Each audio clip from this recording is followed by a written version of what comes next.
Mateo Kapitulo 15. May pipila ka Parisiyo ug mga magtutudlo sa balaod gikan sa Jerusalem nga miduol kang Hesus.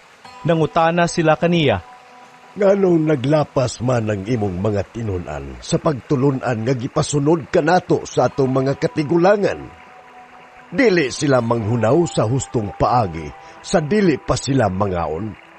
Unya gipaduol ni Hesus ang mga tawo ngadto kaniya ug miingon siya kanila, Pamati kamo, ug sabtan ninyo kini. Dili ang musulod sa baba sa tao ang makahugaw kaniya, kundili ang mugula sa iyang baba.